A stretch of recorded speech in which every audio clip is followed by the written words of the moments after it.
Alright, children, a very good morning. Today we'll summarize the chapter we have been doing since 2 days, A Truly Beautiful Mind. Alright, so let's summarize, let's read out again and clarify all our doubts. Okay, children, I always summarize the chapter so that the story is clear inside your heads. Okay, whenever you get a question in your exams, you are able to answer it. Okay, you just read once and you are thorough with the story. So as I tell you, summarizing it, writing summary of the story and reading that chapter twice or thrice will benefit you. Okay, so children, whenever you have a free time, whenever you are free, you are sitting idle, you can read the chapter. Okay, A Truly Beautiful Mind summary. This chapter is about Albert Einstein. The title of the chapter, A Truly Beautiful Mind, refers to Albert Einstein as he was a great scientist. Okay, we all have heard about this name. He was a very popular scientist. Okay, moreover, this chapter is a short biography of his, where they highlight some of his qualities. Also, the chapter shows Albert's interest in mathematics and physics and his ordinary human attribute. Attribute means qualities. Okay, so the chapter is telling us that how Albert was inclined, his interest was inclined towards physics and maths. He was excellent in both these things since the beginning, only since the starting. However, the title, A Truly Beautiful Mind, may let you wonder how a scientist's mind can be beautiful. Okay, it tells that the scientist's mind, how can it think, how it can be so beautifully projected out. It is because in this lesson we get to know about another aspect of his life. Okay, another side of his life, that his life was also like of ours. Okay, it was very ordinary, just like an ordinary human being he lived his life. It's because in this his other side, that he believes in humanity. He believes that all humans are equal. He raises his voice against any injustice. Okay, he knows the differentiation between right and wrong. Okay, moreover, he advocates world peace, non-violence. His entire life, children, he kept on saying that world should be at peace, world should be calm. Okay, there should be no fights, there should be non-violence. What do you mean by violence? Violence means fighting. Okay, so what he believed that people should live their lives in full peace. Okay, and they shouldn't fight between themselves. Ultimately, one short word is, he believed in humanity. Moreover, he advocates world peace, non-violence his entire life. That's why the title refers to him as a truly beautiful mind. Okay, so the title is very much appropriate because the protagonist of the story, who is Albert Einstein, had really possessed he was a true soul. So he was a truly blessed with a truly beautiful mind. In 14th March 1987, Albert Einstein was born in the German city of Ulm, where he was born. Until the age of 2.5 years, he could not speak. And when he began speaking, then he spoke every word twice. Okay, so what problem he faced during his childhood time? That since he was 2.5 years, he could not speak any word. And when he started to speak, he spoke every word twice.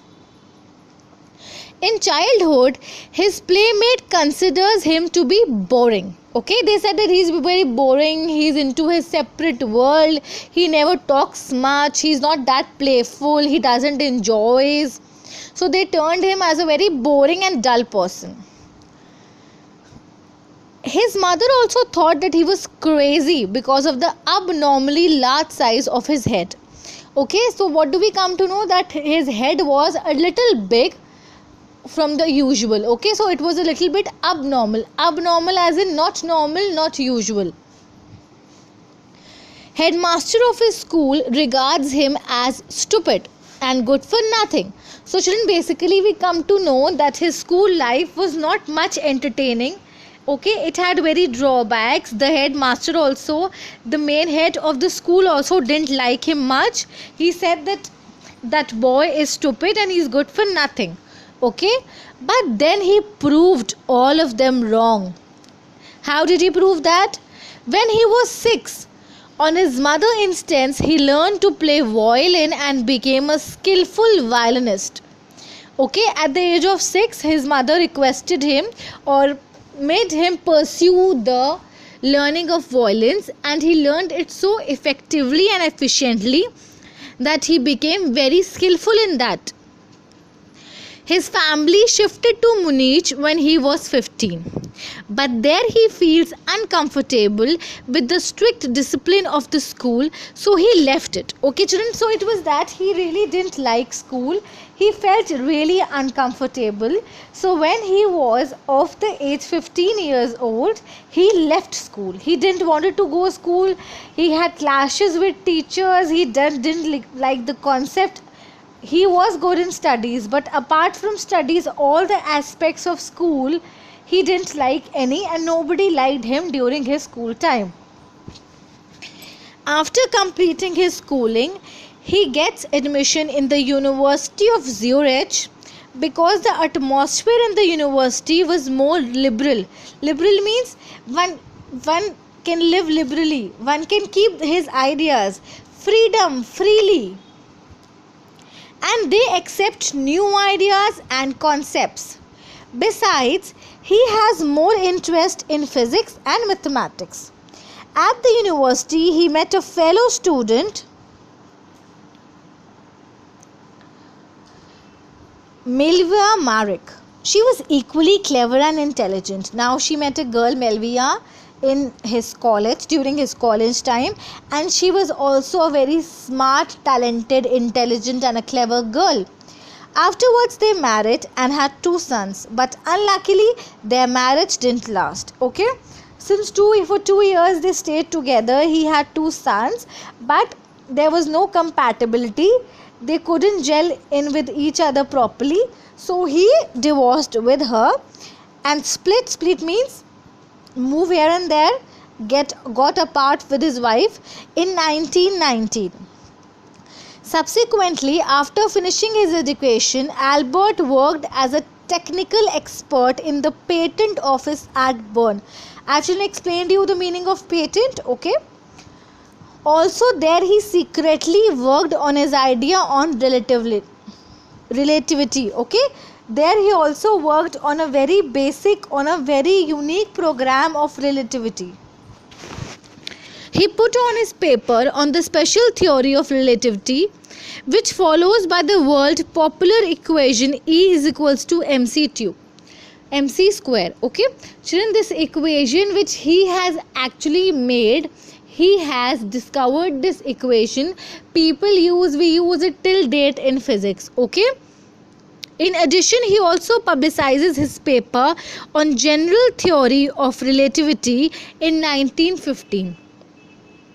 Okay, he had written a whole lecture, a whole deep meaning of what does relativity mean, the general theory, what it is exactly meaning. This gave an absolutely new definition to the concept of gravity, and also this theory makes him a famous figure. People were amazed. They were surprised that how could he calculate all those deep things and take out this method, this equation. So already he became very famous and popular. People started looking up to him. During the solar eclipse of 1919, his theory came out as accurate means exactly same, and changed physics. When Nazi came to power in Germany, he immediately shifted. He does so because he does not want his research and findings to be used for destruction. Okay, he had children very basic human and moral and ethical values in him, so he wanted that whatever he knows, whatever he has knowledge of, shouldn't be applied on any bad thing, on something which is bad for the people, for humanity, for the world. Okay.